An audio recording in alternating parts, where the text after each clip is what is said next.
Okay, so today I spoke with Sam Adams, the resident Unitarian on the Discord that I'm a part of. We talked about the Trinity, first his story, the doctrine of the Trinity, sort of the controversy around different conceptions of the Trinity, God the Father, and these things. I thought it was really good conversation, an awesome discussion. Really like opened my mind to some of these ideas. So Sam seems like a really cool guy. I really enjoyed talking to him. So yeah, this will actually be the first intro I've done for guests. So Sam, glad it's you. But yeah. So enjoy. Okay, all right. It is recording now, but I mean, it's good to like finally like talk. Yeah. Good to chat with you, Shane. Thanks for having me. Yes. So I thought like I would just like, because we haven't like spoke. I actually I was just I had so I was working somewhere, and I knew you were around, and we were we were getting rid of like the Christmas displays, and there were a bunch of Sam Adams things that I saved. So if you ever it was like if you ever want those, I think they're tucked away somewhere. That's funny. Yeah. But I figured it'd be cool to just like get your story, and like just for me, and then the audience, and then like I guess like your religious timeline, I guess. Yeah. Sure. Well, I grew up in the suburbs of Chicago. I grew up in a Christian home, although the kind of church that I grew up in was pretty unique. It was a biblical Unitarian church, although we actually didn't use that word to describe ourselves. But basically, we didn't believe in the Trinity. We were charismatic, right? So we had speaking in tongues and that sort of stuff as part of our services. We didn't think that when you died, you went to heaven. We thought that when you died, you were dead, and that we just kind of sleeplessly awaited the resurrection from the dead when Jesus came back. And those were kind of a couple of the distinctives. So it was an interesting combination, and it was a small, tight-knit church, like 100-ish people, and from kind of all over the Chicago area. But because it was a small church, we didn't really have like a good youth group or that sort of thing. And my parents wanted me to, go to youth group and to go to Christian summer camp and those sorts of things. So I did that in the larger kind of evangelical mainstream Christian world. Like I went to a youth group for a while at Willow Creek, which is like, the mainstream evangelical megachurch, or did a little bit of Young Life, went to summer camp through Wheaton College, like those sorts of things. So I kind of had this like inner Christian identity that had these very distinct theological positions from my home church. But I kind of had this larger Christian identity of just kind of being a regular evangelical. And when I was in the settings of like, Willow Creek or whatever, I would just not talk about the controversial theological subjects. I just didn't, no one knew, right? As far as everyone knew, I believed exactly the same things that they did. I lost your video for a second, but I'll keep going. Oh, there you are. And so it was sort of this kind of weird two-step identity thing where, my parents taught me that, go to those places, interact with them, learn from them. It's good that you go to youth group, right? We'd rather have you go to a youth group that we had slight theological differences with than to not have a good youth group at all, et cetera, et cetera. And I would say, as a kid, I was really bought into the whole thing. I didn't have any sort of crises of faith, through high school. I was a pretty devout kid. I took it seriously.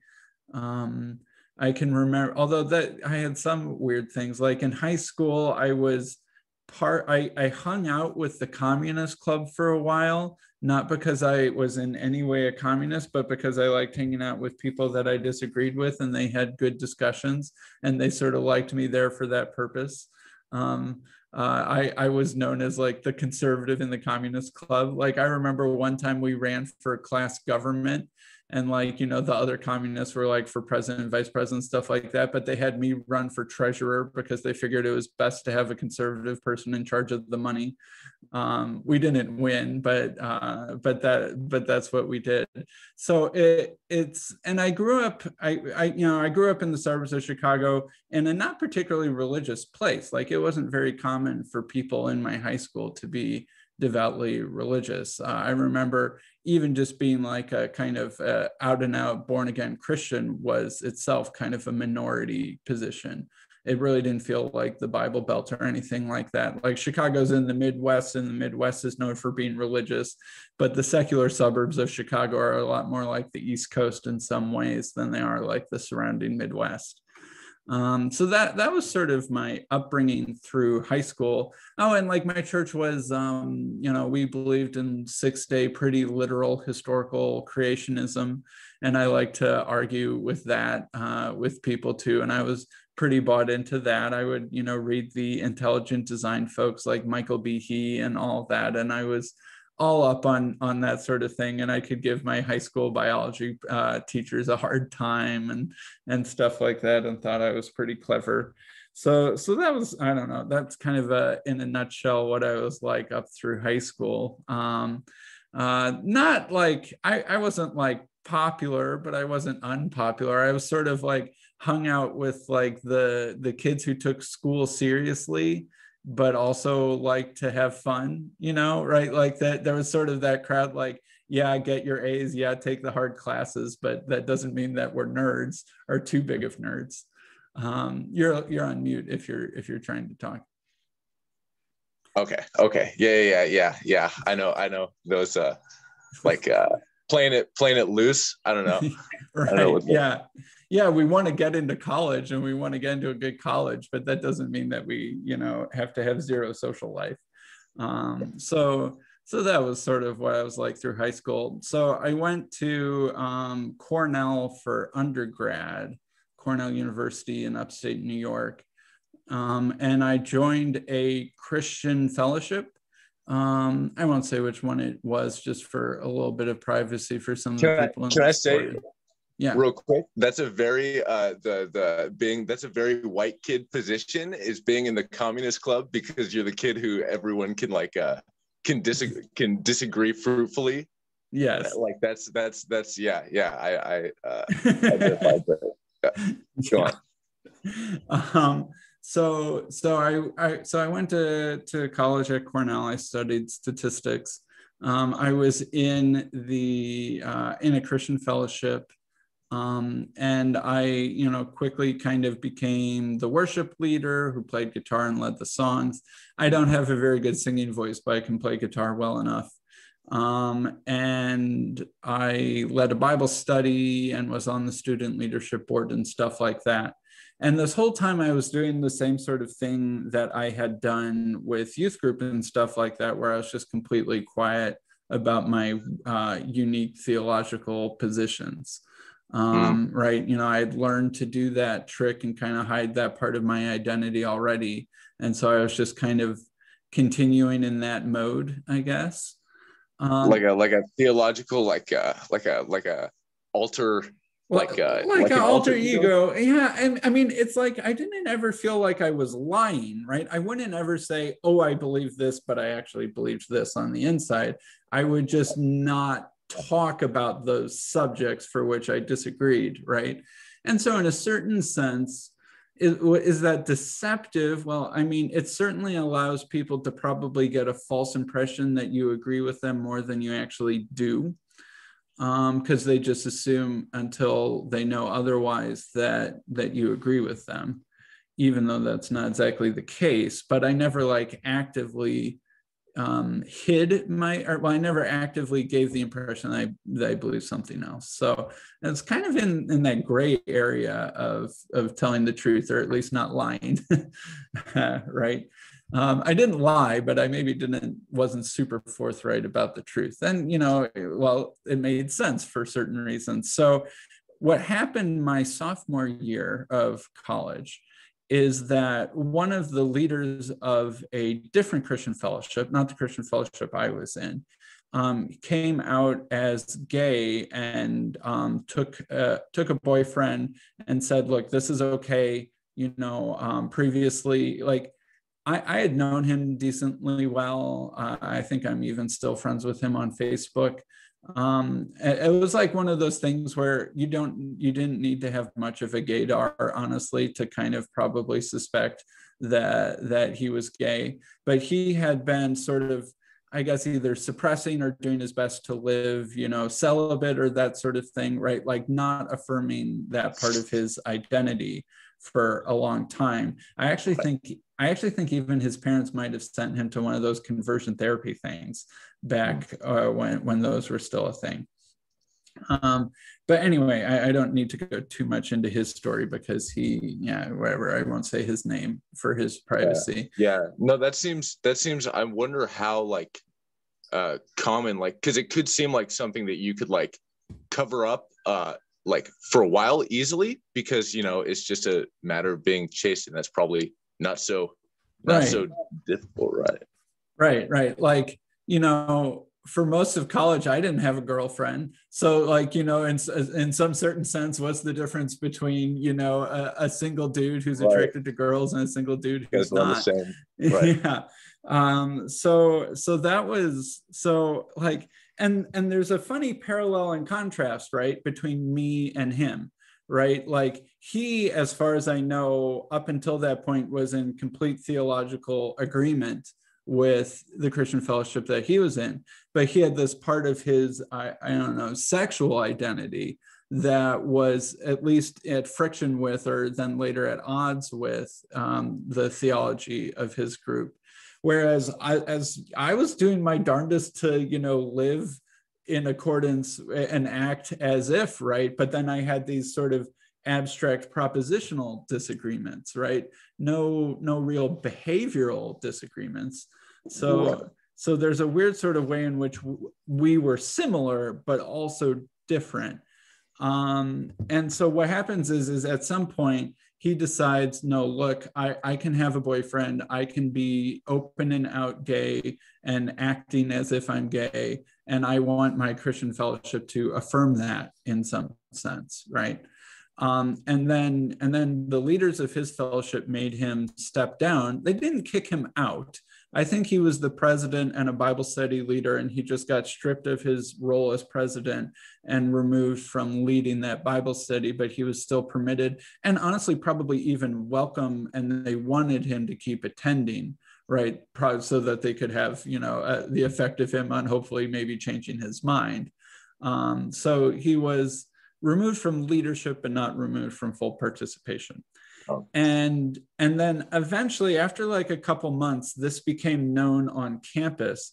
And there was something like, not quite like a full evergreen meltdown, but there was something like a big campus protest about this, that like, how could this Christian fellowship be so unaccepting, right? And this was in 2009, right? So this was kind of before, like, the word woke wasn't even a word yet that I knew of. And it was before these sort of campus uprisings were common.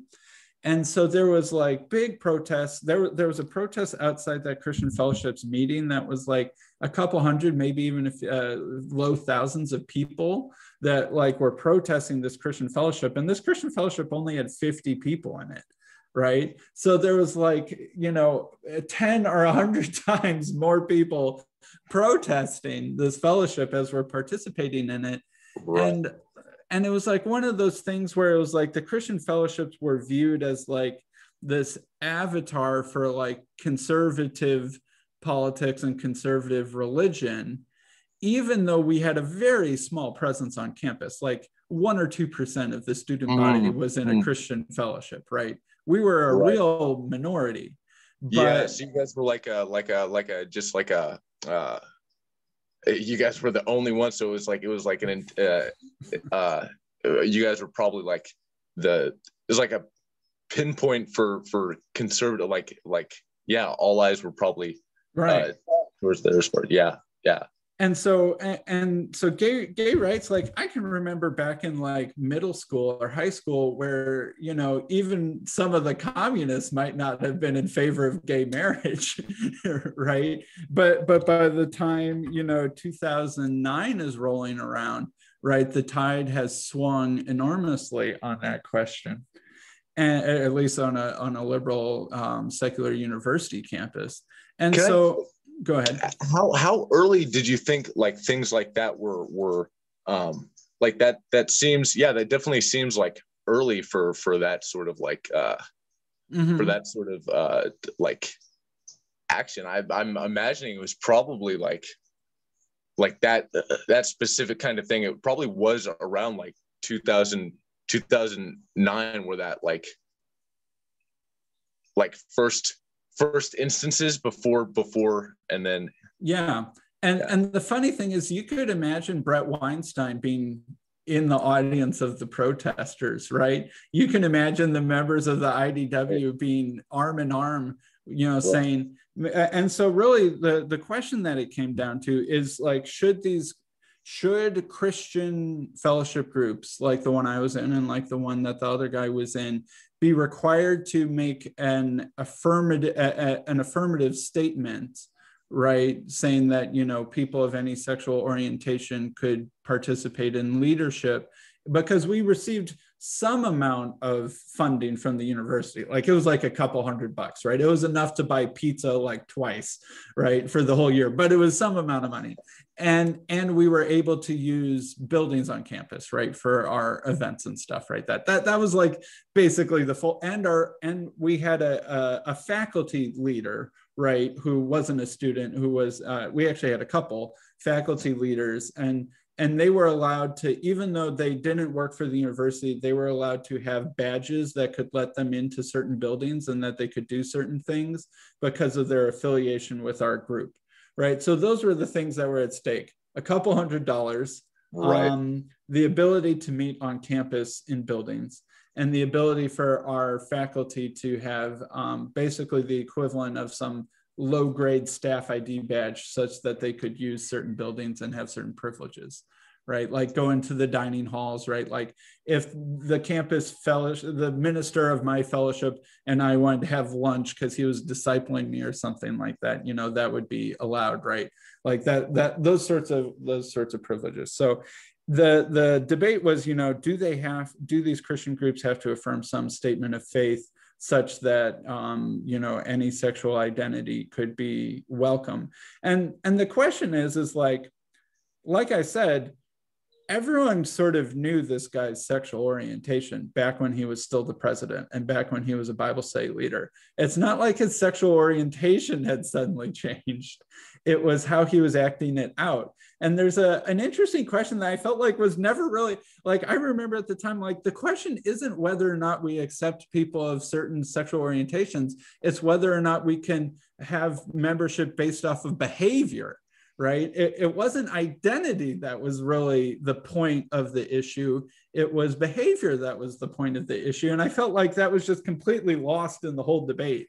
And no one, because that's the more interesting question, right? Because I think any Christian fellowship would be welcoming of someone who said, look, I really don't feel attracted to girls. I feel attracted to guys, but I'm going to do my best to live in accordance with what I believe Christian teaching is on this subject, and neither date girls or not date anyone, right?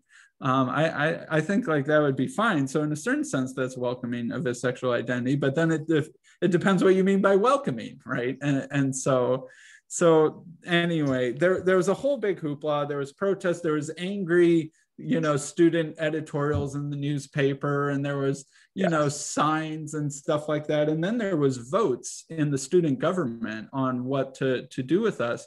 And really what sort of became clear is that it wasn't just the Christians who thought this. The Islamic groups thought this, and some of the conservative Orthodox Jewish groups thought this too, right? And so it was one of those things where you could beat up on Christians, but you don't want to beat up on the Muslims. And so it was all complicated. And then well, what about freedom of religion? That's a freedom too. And it's like, do we have to follow the Constitution, or can we do our own things as a university? And in any case, nothing actually substantial ended up happening, because it also happened near the end of the school year. And so I think, that at finals are over, everyone goes home for summer, and then people kind of forget, right? And then people come back the next year, and that guy the gay guy from the other fellowship had graduated, and most of the student government had graduated, because the student government's mostly seniors, right? So I think that the process got prematurely cut off because of the end of the school year. And then we come back for the new school year, and people have mostly forgotten. But it was an interesting thing, and it was a little bit scary, being man, we the Christian groups have such small numbers here, but it feels like people don't really care about our sense of being a beleaguered minority, and instead they view us as representative of the 50% of the country that's Republican or something like that, where we viewed ourselves as the 2% of the campus that actually was cared about religion, right? And, right with $100 to your name. And it's fine, we don't need the pizza money, but kicking us off campus, that seems unnecessarily harsh. So that was an interesting thing. So then we come back, and this is my junior year, and my campus fellowship, the leader is well, I need to have all of the leaders of the group sign statements of faith, because at least because I think part of what was tricky with that first group is that the leader had never actually signed anything, or never actually agreed to any sort of standard. So it was hard to hold him accountable for changing his mind. So my campus leader was well, we need to be in a place where we at least have all of the leaders have affirmed, a statement of faith, such that if they change their mind, they're going against their past selves, not just against the leadership of the Christian fellowship, right? As a kind of a way to be a little bit more legally careful. And so I get the statement of faith put in front of me, and it has some bullet points related to the Trinity, right? Because, which is perfectly normal for a Trinitarian evangelical Christian fellowship to have one or two bullet points on their statement of faith about the Trinity. And I told him, I met with him privately. I said, hey, can we have lunch? And I'm I can't sign this statement of faith. I don't agree with these couple bullet points. And I was terrified to tell him this. I was terrified because I had never done this before, right? I had always kept this part of my theological inner identity hidden from the larger Christian world. And he was shell-shocked, right? He what? He had never heard even of Christians believing this particular thing. It's no, I'm not Mormon, right? Mormons don't believe in the Trinity, but they believe something else. No, I'm not a Jehovah's Witness. They don't believe in the Trinity, but they believe in something else. I'm this other category of thing, right? The small thing that you've probably never heard of. Right. Right. That's cool, kind of how you hadn't told anybody, and then it was this rush of you had to summon up some, you told people, right, after not having told anyone for a long time, and now that's sort of at least on the Discord, oh, he's that, right? Yeah, everyone knows on the Discord, but no one knows in real life. Mm. And it's weird, right? And that's the weird thing about the internet, right? You can be a little bit more anonymous and a little bit more honest and vulnerable about some things on the internet and on some place like the Discord. But like, Anyway. I mean, to just flash forward to the present a little bit, at my current church, 2 whole people know my beliefs at my current church. It's the pastor and one of the elders, right? The rest of the church has no idea. So still to this day, I do the inner identity, outer identity thing. But even though on the Discord, like that's like the first thing that everyone knows about me. So it's kind of funny. Yeah. No, that is funny. So how do you like come to that? How did I come to telling him, or how did I come to the present? Well, to the Unitarian belief, like was there like, had you read something when you were younger that helped like in your way of thinking, like, or was it just... because every Sunday I would go to a church that taught this, right? And when you believe a minority position that most of the rest of the Christian world thinks is heretical, you have to talk about that a lot, because you really need to explain to the members of your church why we believe this, right? Why we don't believe the Trinity, why we believe this, and why you should keep believing this, and why it's important to believe this, or else there's so much pressure to conform when you're such a minority on a hot button topic like that you would, kind of lose your identity if you didn't really impress the importance of that point on your members. And so all growing up, we talked about that. We didn't talk about it all the time, right? Like most church services, it wouldn't come up, but at least a couple times a year it would come up, and we would talk about it and stuff like that, more than, like, we talked about not believing in the Trinity more than most churches I've ever seen talk about believing in the Trinity. So and I had remembered all of those things, but I had never studied that topic, especially myself, right? More than just sort of absorbing what I had been taught by my church. Like I mentioned here, I had really explored the topic of like creationism and intelligent design, and like went above and beyond, because that was a subject that I cared about, like in high school. I changed my mind on all that stuff in college, actually, before this whole Trinity business happened, but that's a different story. But I had never especially studied the Trinity topic for myself. I just kind of was still going along with what I had grown up being taught. And so what happened was, after I tell the campus leader of my Christian fellowship that I don't believe these things, is I was no longer able to participate on the student leadership board.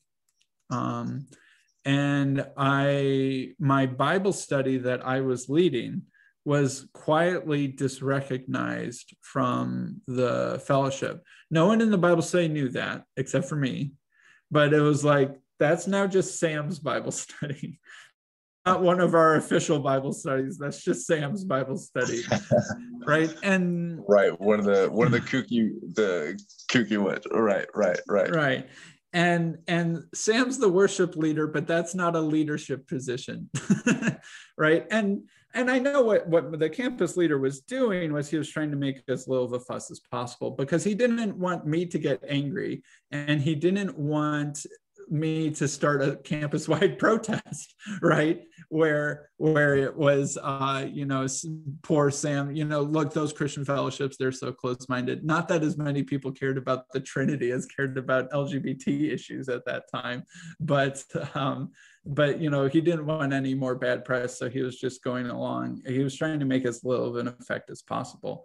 But it was like really hard on me, because I didn't know, like, if I was in or if I was out, or what I could say or what I couldn't say, what I could do, what I couldn't do, what my actual standing was.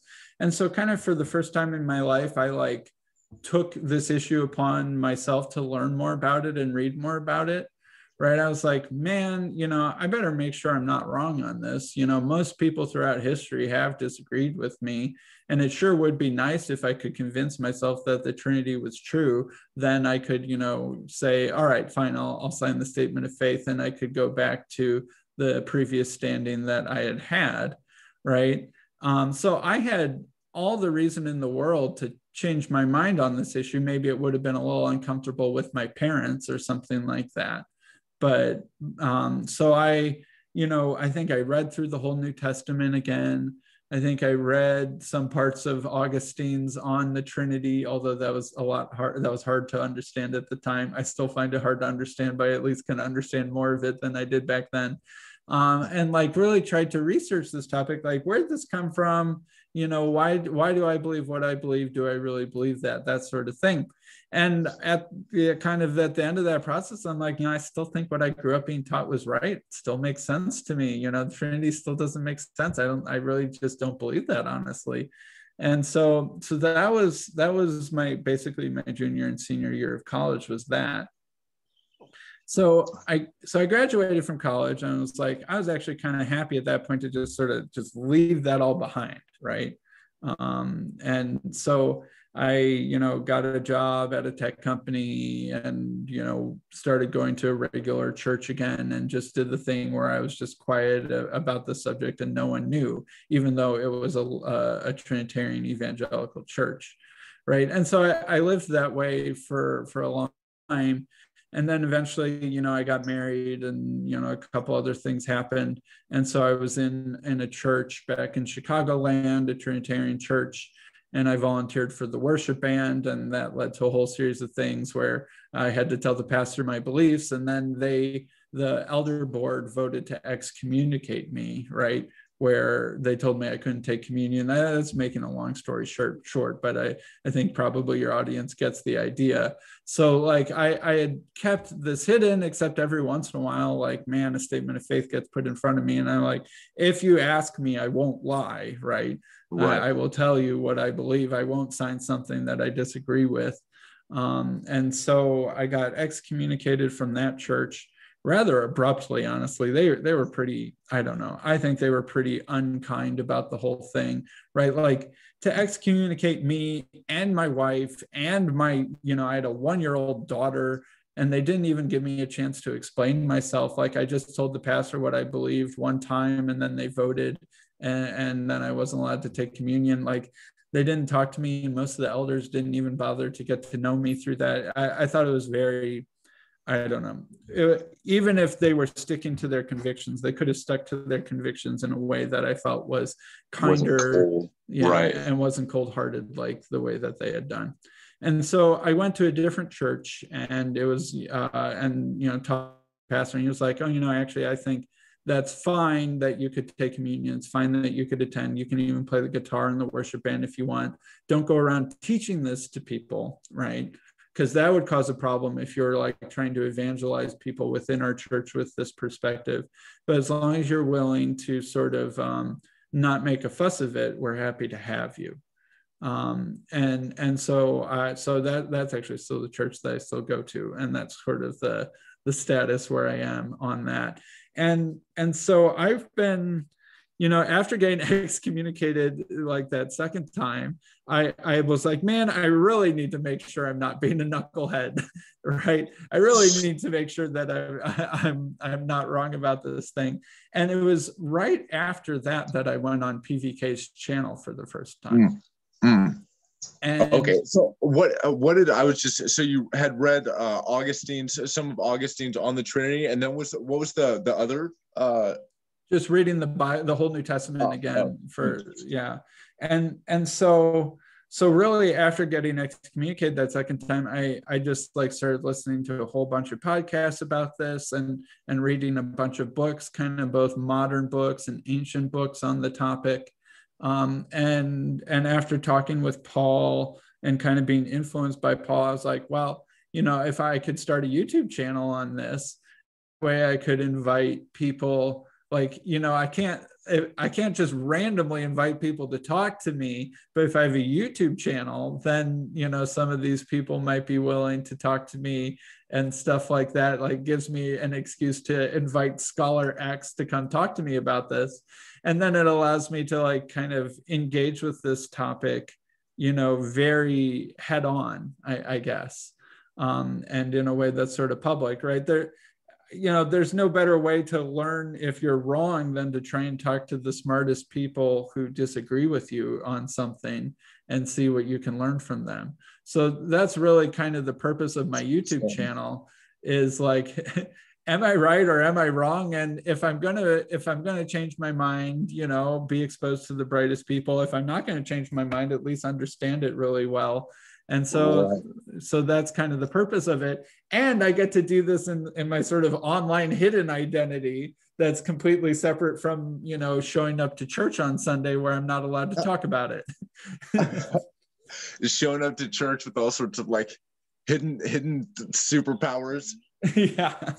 Man, so that's kind of where I'm at. And I don't know what else I'm supposed to do. Right. I don't know how else to deal with this. So that's kind of where I'm at. Yeah. That's where I would imagine. I was like, I'd imagine you were like probably thinking about it quite a lot. Like if people like, you know, if people tell you it's something worth thinking about, like that's obviously something. And it's even worse than that. A lot of people will tell me that if you don't believe the right thing on this, you're risking the eternal fate of your soul, right? Mm-hmm. And it's like, well, you know, on the off chance that they're right, I should at least take that seriously enough to make sure that I don't think that that's true. So yeah, some people like on the Discord think that I, you know, don't get exposed to Trinitarians or something like that. I go to a Trinitarian church. All of the Christians that I hang out with are Trinitarian. I talk with like the smartest Trinitarians in the world on my YouTube channel. What more do you want from me? You know, so that's kind of where I'm at now. Man, that is awesome. That is awesome. Okay, so this Zoom meeting, I don't know what Zoom started. I think it's because there's 3 of us on here, because you're on here twice. Yeah. Okay. Do you mind if I shut down and restart? Sure. Yeah. Sure. Okay. Sounds good. All right. The new link. Okay. Mm-hmm.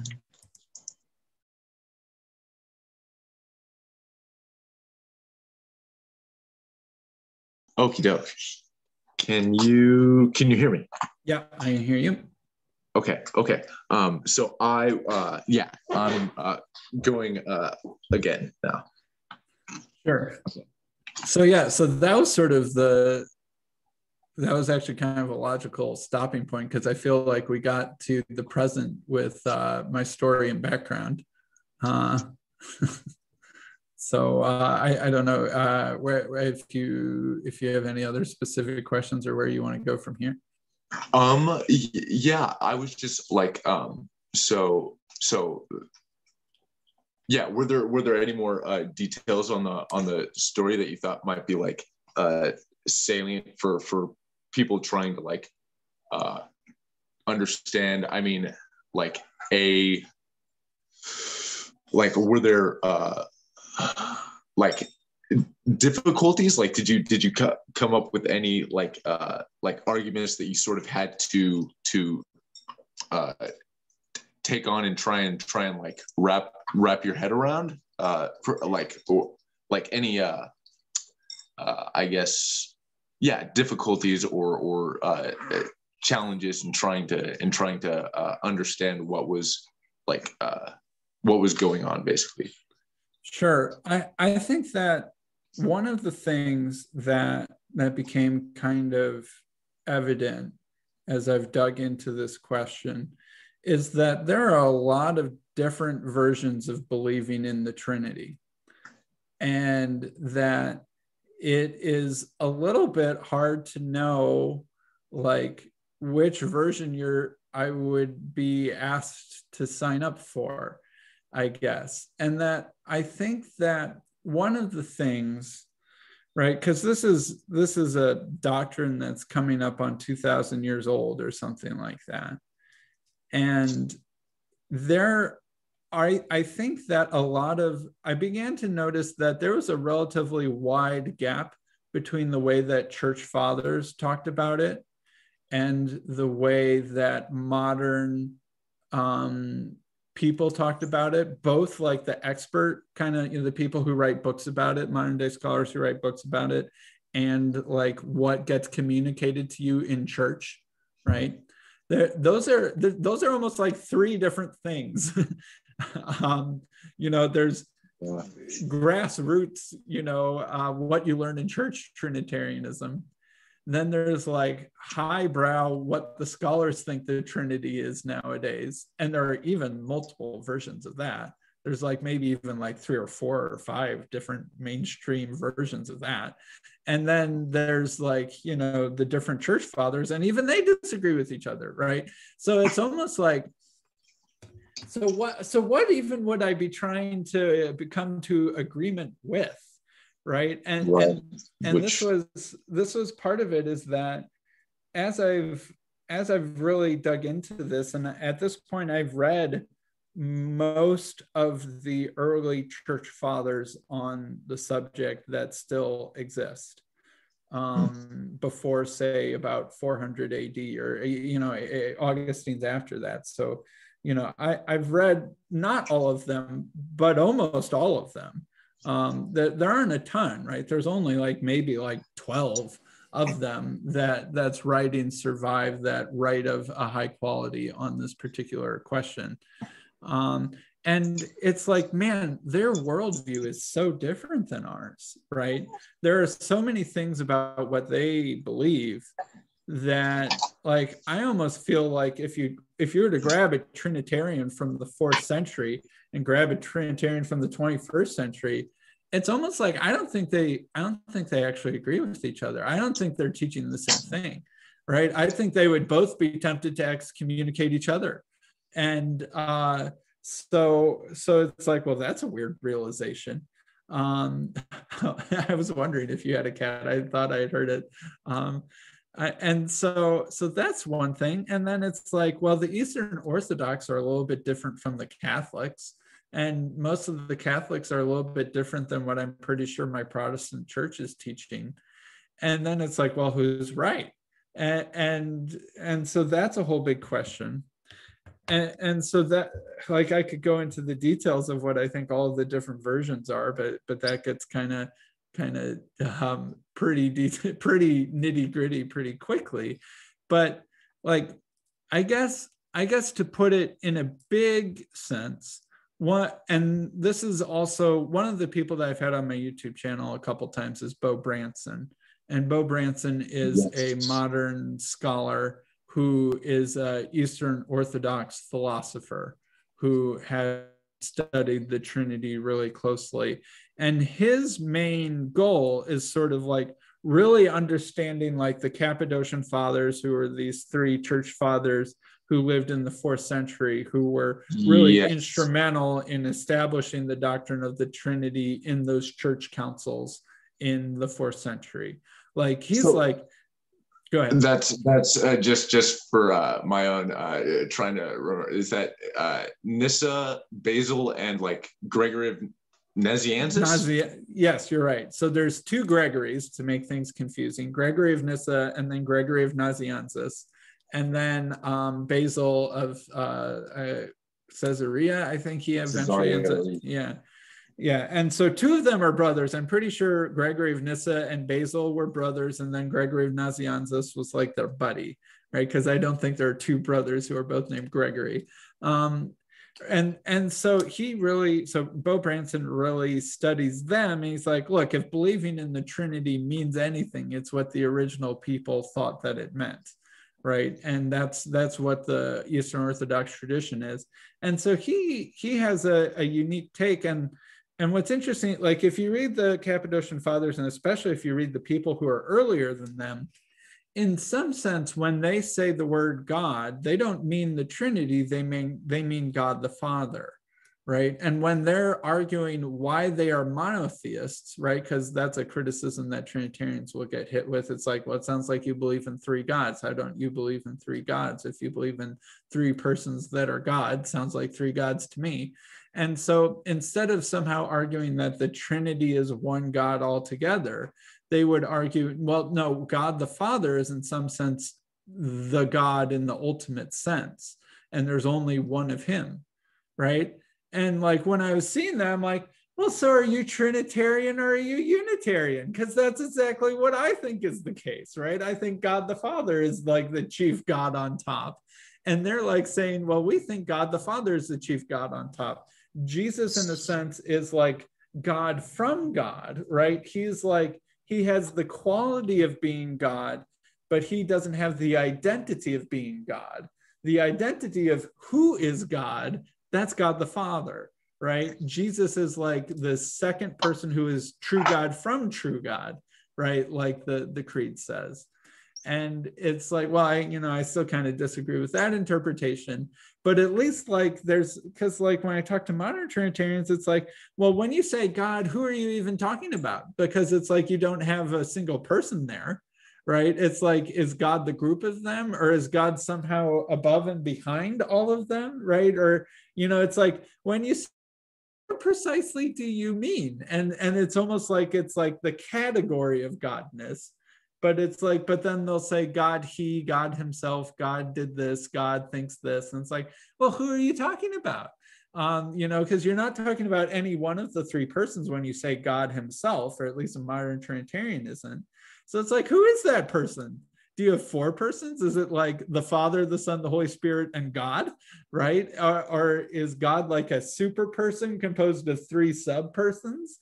Or something like that, and people don't know what they're talking about, right? But when you go back to the church fathers, when you say God himself, you mean God the Father, right? And it's like, well, at least I understand what you're saying. It still sounds like Jesus is the second God person, and actually some of the early church fathers call Jesus the second God. God the Father is the first God, and then Jesus is the second God, and some of them will even say the Holy Spirit's the third God, right? And it's like, well, so when they say Trinity, they mean like the three musketeers who are God, but they mean it in a qualitative sense, like in terms of what they are. But the who of God is still God the Father, because God the Father causes the Son and causes the Spirit and creates everything. So there's a sense in which God the Father is the ultimate God, right?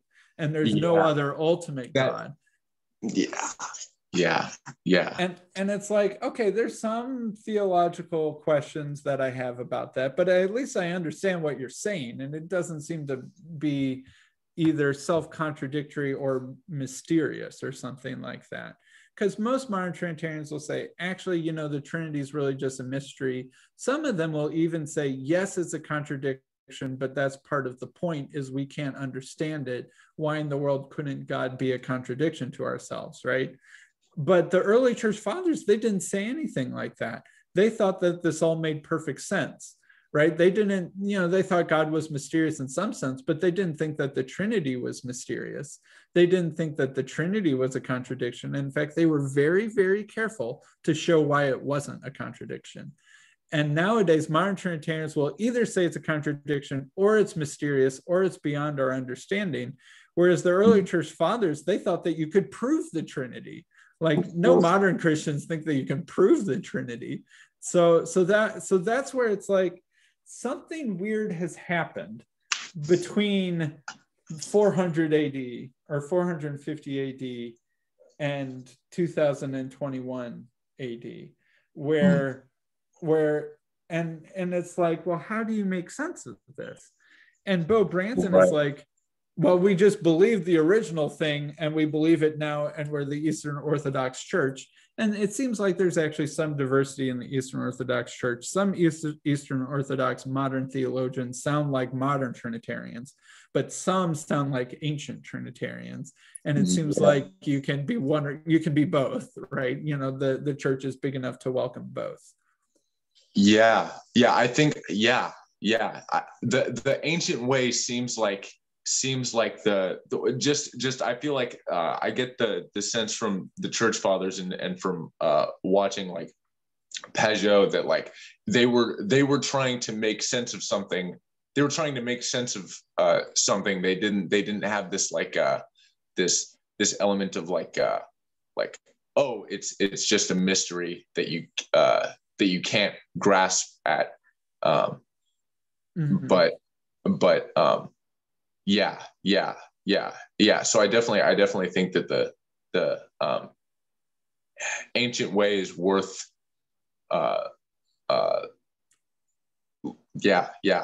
looking at. Yeah. Mm-hmm. But there's a weird sort of way, if I were to say become, like, it's often nowadays called monarchical Trinitarianism, right? This sort of ancient Trinitarianism. And I really like that term. Mm-hmm.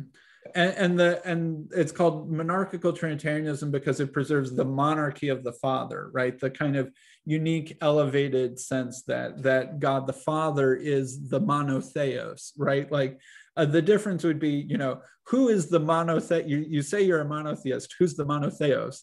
And a monarchical Trinitarian would say God the Father is the monotheos, whereas a modern Trinitarian would say the whole Trinity is the monotheos, right? And to say that, right. So is it like the background behind all of them, or something that is the connecting point? Good question. and you get different answers from different people, and a kind of a divide, I would say, in modern Trinitarianism. There's kind of two main camps in modern Trinitarianism. There's what you could call kind of three self or social Trinitarians, who really think that the Father, Son, and Holy Spirit are pretty distinct in some sense, and that it's sort of like their interactions together it's almost like in the same way that a family could be a husband, a wife, and a child, right? Like that they're sort of one family together. And that they would, like the social Trinitarians say, that it's like their interactions with each other. And because they're so tightly bound in such perfect relationship, it's like they're one thing. But sort of like the Trinity is like the group of the three of them. And the reason why it's one thing is because they're just so interwoven, right? And like the Father's in the Son's in the Spirit's in the Father, right? They're all kind of in each other, but they're three distinct centers of consciousness, or three selves, right? And these sorts of Trinitarians will like to make arguments that are like, in order for God to be perfect, God must be perfectly loving. And in order to be perfectly loving, you need to have an object and a subject of love, right? And so that, the Trinity, the members of the Trinity love each other. Although sometimes they'll say all three love each other, or sometimes they'll say the Father loves the Son, and the Son loves the Father, and the Holy Spirit is the bridge of love between them. But then it's like, well, do they love the Holy Spirit? And if they love the Holy Spirit, then is there a bridge of love between them and the Holy Spirit? And is that thing a new Holy Spirit? And then do they love that Holy Spirit? And right, there's a problem there. But anyway, so like social Trinitarians will really want to say that, God is a community, God is in relationship. Relationship is integral to the definition of the Trinity. It's integral to the definition of God. And that's where love comes from. And people like Tim Keller are sort of like modern proponents of this.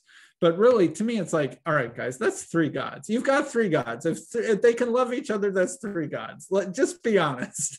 It's like the Beatles is four people. The Beatles is one band, but four people, right? And you can't just the Beatles are one person together, or one God together. That it's like a group of three things is still a group of three things, and a God is the person. And so they always struggle. Social Trinitarians struggle with the accusation of tritheism, right? So that's always their weak point. And then there's sort of what you might call one self Trinitarians, which is basically God is a single self, right? Like, just to go back to social Trinitarians for a while, it's really unclear that they could ever say God himself, right? Because who's God himself?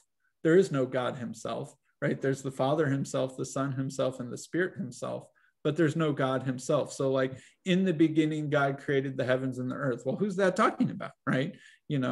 For God so loved the world. Well, who's that talking about? Is it talking about the three amigos, or is it talking about, one single person? So the social Trinitarianism has some appealing aspects, right? Like, you get a God that's a community, you get a God that's internally loving, but you don't seemingly have God himself anymore. And it seems like, really, at the end of the day, what's the difference between saying Zeus really loves Hera, Hera really loves Zeus, and they have a child that they really love together, and they're a loving community of three gods? Like, how is that? It doesn't seem like it seems like it's tritheism at the end of the day. And so one self-Trinitarianism sort of avoids that by basically saying that there's one single God self that manifests in three ways. And they'll use different words like life streams or manifestations or stuff like that. But it's like one God self who is sometimes the Father, the Spirit, or the Son. And because he's God, he can be all three simultaneously. But then that really sounds like modalism, right? And modalism is one of those ancient heresies that Trinitarians need to avoid, right? You can't be a modalist, even though I feel like most Trinitarians really are modalists. So what is modalism? Modalism is basically saying that there's one God who manifests in three modes. And the reason why this was a problem, this was accused of being patripassianism back in the day. Patra, father, passion, suffers. So like, the idea that God the Father is the one who suffers was wrong, right? You couldn't say that, right? God the Father was supposed to be impassible. He was supposed to be beyond suffering. So you couldn't have God die on the cross.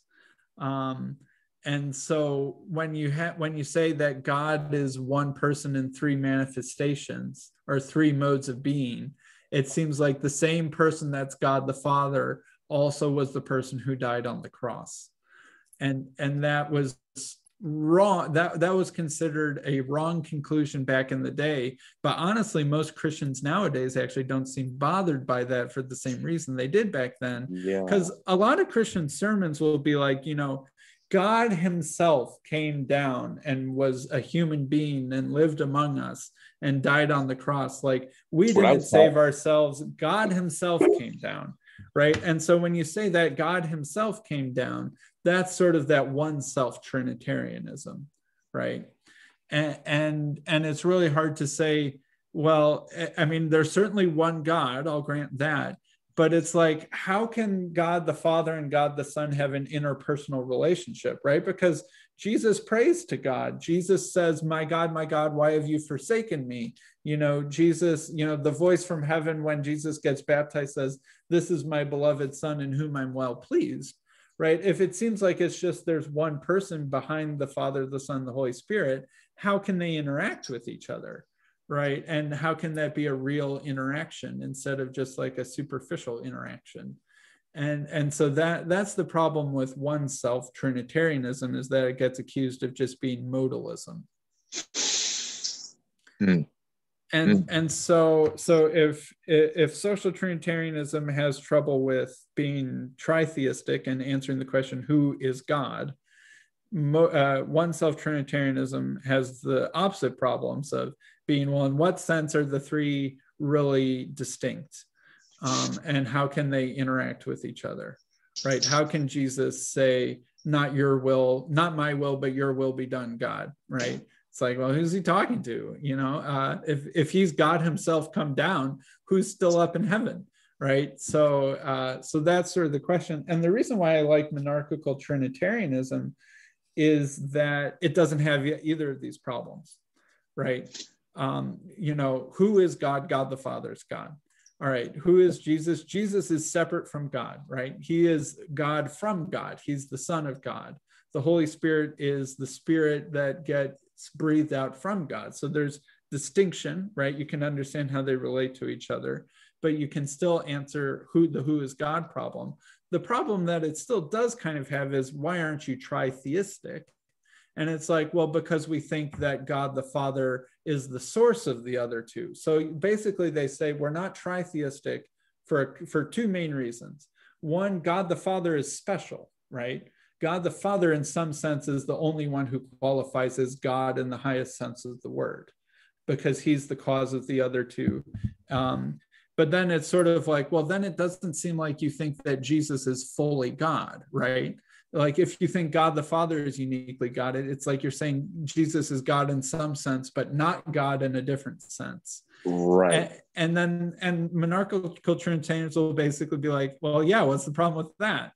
Right? He's God in terms of quality, right? He's basically, he's fully divine. He has the divinity of his Father in the full sense, but he doesn't have the position of being God, right? And like the analogy that they give is like, it's sort of like the Son and the Spirit are in perfect cooperation with God, right? So whatever the Son does is in perfect cooperation with God the Father. Whatever the Holy Spirit does is in perfect cooperation with God the Father. So it's as if God is acting through them. So there's only one God, there's only one divine activity, right? This is something that they point out, right? There's only one God acting, because the Holy Spirit and the Son are in such perfect cooperation and submission to the Father that when Jesus does something, it is as if God the Father is doing it through him. So there's only one divine activity. That's another answer that they'll give for why are they monotheists, right? Because in like pagan polytheism, the gods can do different things, right? And the gods can even fight with each other, right? But in monarchical Trinitarianism, the gods would never fight with each other because there's only one perfect divine activity that is sourced from God, which is God the Father. That's okay. That's really that one thing that is interesting to me. Well, I like an analogy. I think that might make sense. Is like, imagine you have the President of the United States, the Vice President, and the Secretary of State, right? The Vice President sits in the Senate, right, and presides over the Senate. And the Secretary of State travels around to all the different other countries representing the President in foreign affairs, right? But in a perfect state, the Vice President is in perfect cooperation with the will of the President, and the Secretary of State is in perfect cooperation with the will of the President. So it's like, how many presidents are there? Well, there's one president. Who's the president? The president, right? But the Vice President has like his role in the Senate, and the Secretary of State has his role in foreign affairs.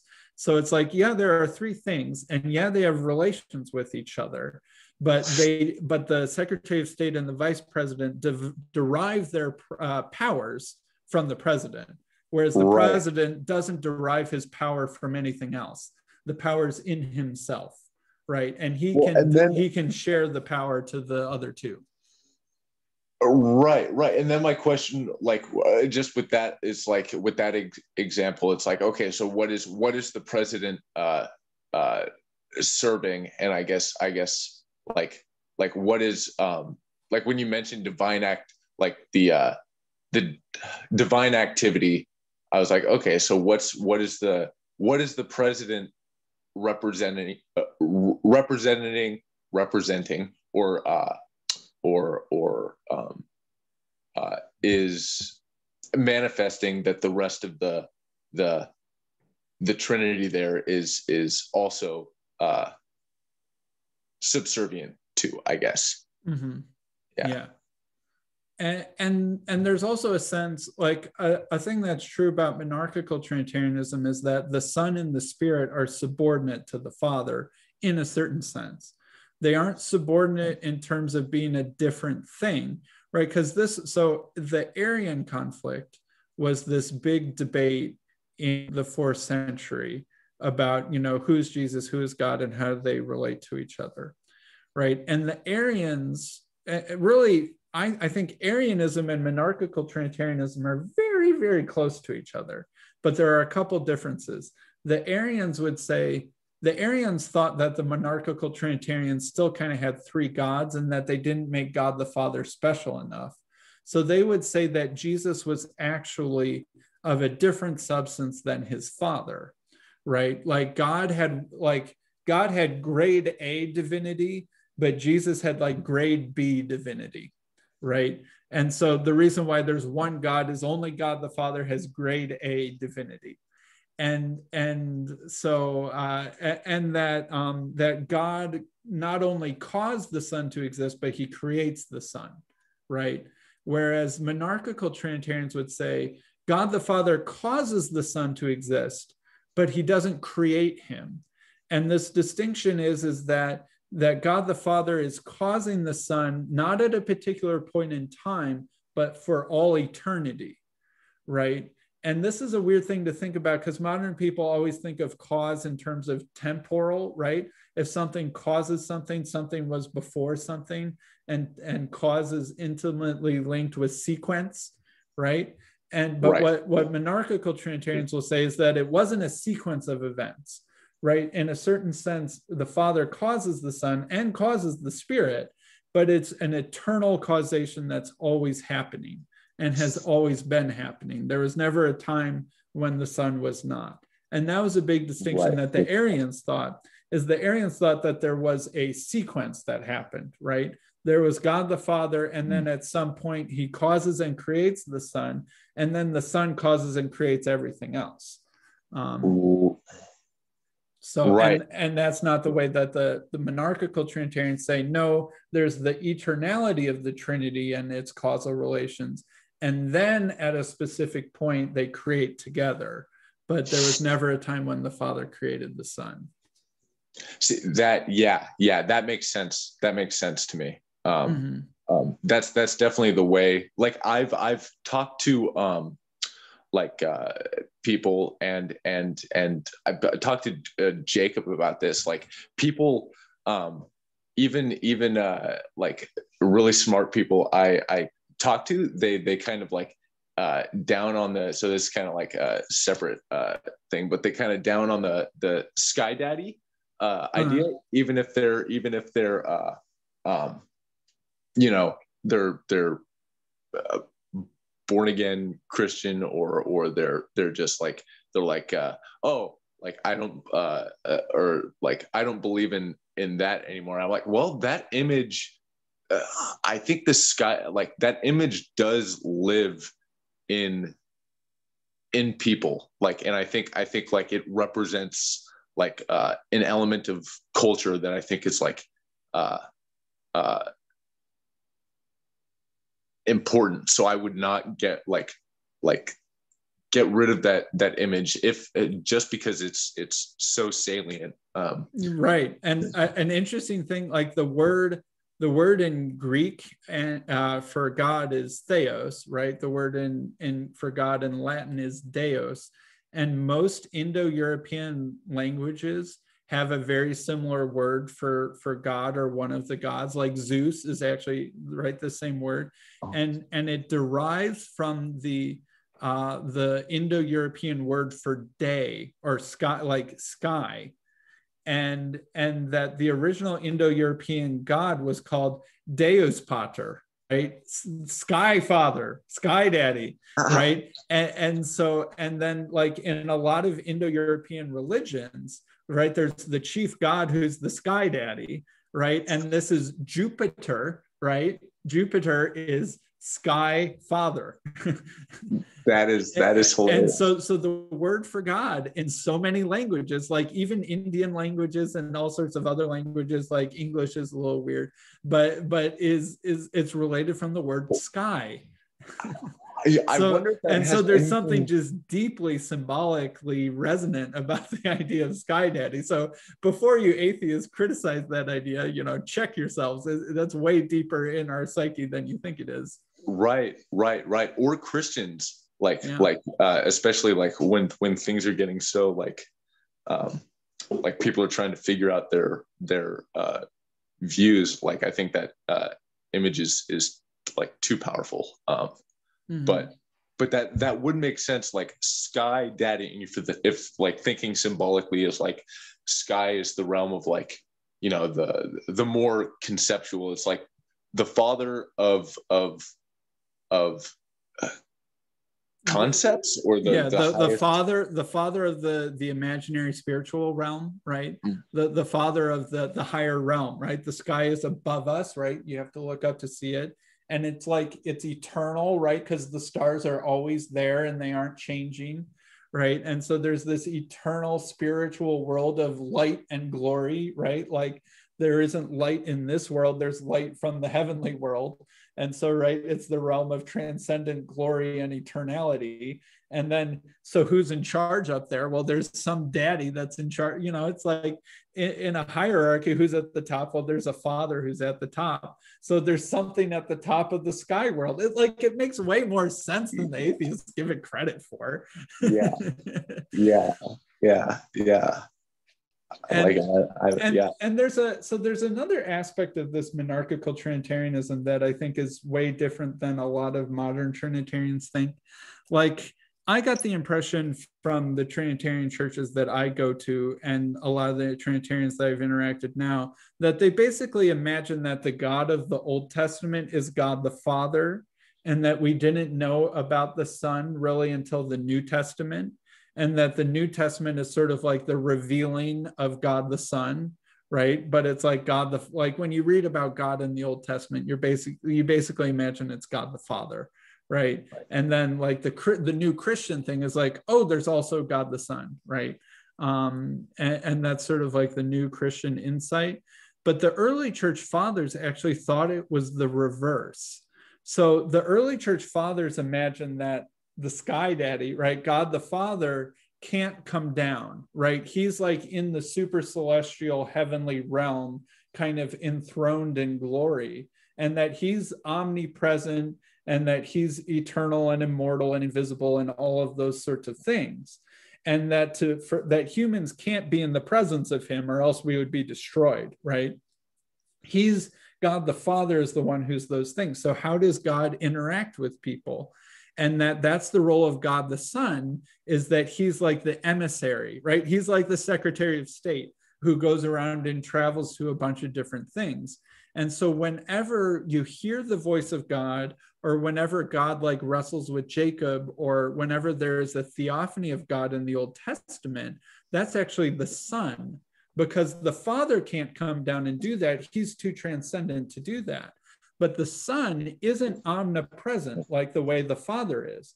The Son is unique in that he's divine, but he can localize himself, and that we can be in the presence of the Son without being destroyed by it, because he's not the same, transcendent brilliance of God the Father. Mm-hmm. And so the God of the Old Testament, the God who visited Moses on Mount Sinai, the God who talked from the burning bush, the God who with Abraham or wrestles with Jacob, et cetera, that's the pre-incarnate Jesus. And so the God that the Jews interacted with in the Old Testament is Jesus. So when Jesus comes down finally as a human, part of his mission is to die on the cross, but part of his mission is to tell us that there has been this God the Father the whole time that you haven't seen, that I know, that I, Jesus, know, and I'm finally telling you about him. So it's like the whole time the Jews didn't know the one true God. They only knew his Son. And like, it's like the whole Old Testament is like getting them ready for the full revelation that there's God the Father. But then when Jesus comes, they reject him and they ignore his message about the Gospel of John will say, no one has seen God at any time. The only begotten Son, he makes him known, right? And that the way that... Did they not think of like Jesus was okay, so I don't want to interrupt you there. Sure. Go ahead, and then I'll ask. Sure. Well, and I notice we only have 2.5 minutes, and probably after that I should get going and get to work. But yeah, okay. and so it's like completely backwards from the way that I kind of grew up being taught about the Trinity, like God the Father's the Old Testament, and then God the Son shows up in the New Testament. It's like, no, God the Son is the one that it's talked about in the Old Testament. And then we get the full understanding of God the Father once Jesus comes to tell us about him. Right. So was he the first one to say, like, refer to God as a father figure? So the church fathers honestly have different interpretations of that. Like, some of them will say, actually, there are some passages in the Old Testament that talk about God the Father, but most of the time it talks about the Son. And what the Jews didn't realize is they couldn't tell when it was talking about whom, and they mixed them together. Okay.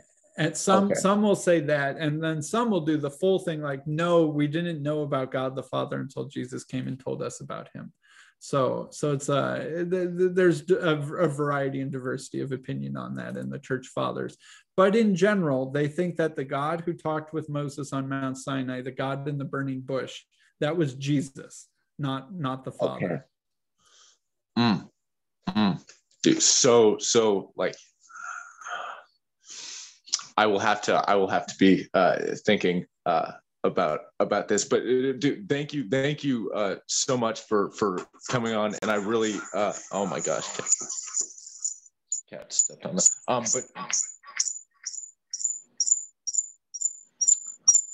my gosh, to mute this guy. Okay, well, thank you so much, Sam. Sure, no problem. For coming on, and yeah, I will see you on